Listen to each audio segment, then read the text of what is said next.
Now, later on today, Biden will address the American nation in what is expected to be a painful speech, with many within the Democratic Party blaming him for dropping out too late. I'm now joined on set by our international affairs commentator, Douglas Herbert. Doug, Hi, Delano. great to see you. What went wrong for the Democrats here? You could say what went wrong for Kamala Harris and the Democrats in general. First of all, I think it's important to underline it's really too early to draw any definitive conclusions from this campaign. I know, obviously, there are many conclusions being drawn, but we don't have all the data yet. We don't have all of the demographic data. We don't have all of that really granular stuff that will allow people to really understand the complex dynamics at work in this election. Now, put all that aside. Trump won. It was a sweep. It was a resounding win, and it was not what many people had expected. It was cast as a down-to-the-wire race. Look, the narrative right now that we see shaping up is that what we have seen is bearing out in this vote of a broad, across-the-board realignment of American voters and American demographics. What I mean by that is neither age, nor race, nor ethnicity, nor gender, nor even political beliefs are now perhaps that determining factor, or even to be seen as such, in how you're going to cast your vote.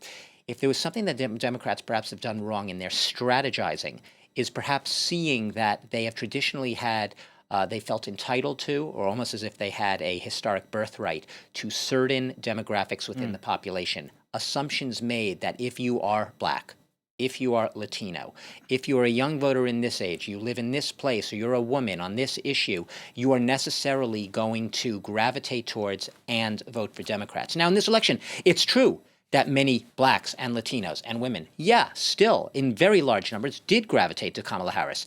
But it's no longer what you might say was the salient factor. We all know the elephant in the room in this election wasn't even the elephant, because everyone saw it. It was the economy, and it was the perception and the sense of many Americans of economic hardship, especially inflation, the prices of gas, the prices of housing, the prices of groceries.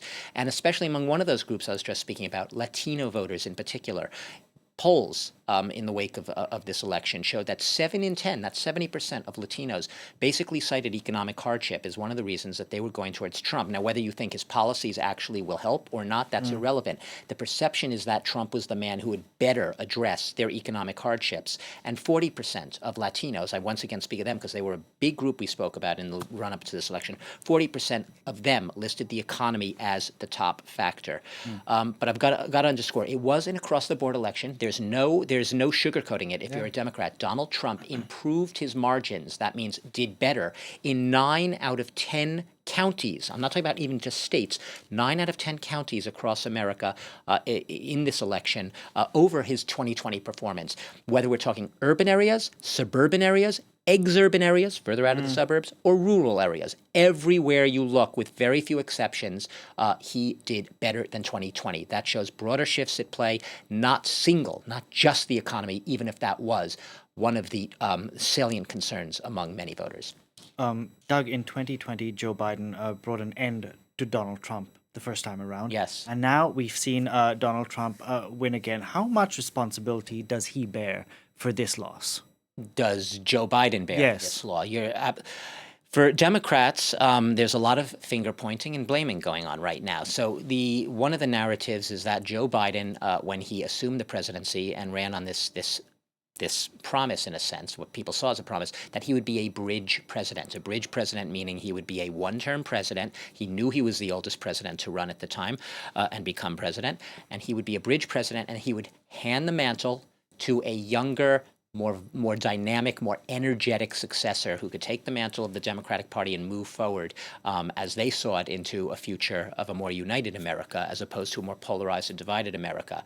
The fact that Joe Biden did not step down earlier. Now, he's president. He obviously has the right to do as he did. But as soon as it was known that he intended to run again, no one within the party could sort of, or wanted to, or even attempted to, oppose him in that determination. And that perhaps undermined the chances of the Democratic Party being able to rally around a basket of potentially younger, more viable candidates. He waited till the 11th hour to drop out.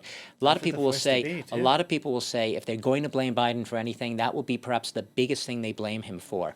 At the end of the day, not having enough of the introspection early enough, and enough self-awareness, not putting his own ego and ambitions aside early enough in order to step aside in favor of a younger candidate. Like I said, his legacy now, for better or for worse, is going to be tainted irretrievably by the fact that he will, rather than being seen as the president who inherited the mantle of COVID, took America past the COVID pandemic, lots of stimulus, lots of climate change initiatives, and lots of new manufacturing jobs, things that he did for the economy that he perhaps didn't sell well enough, that he didn't sell well enough to the voters. Instead, he's going to be perhaps remembered as a one-term president, a flash-in-the-pan president who took the presidency from Donald Trump and then handed it right back to his predecessor. Exactly. Thank you very much for that, Douglas Herbert there.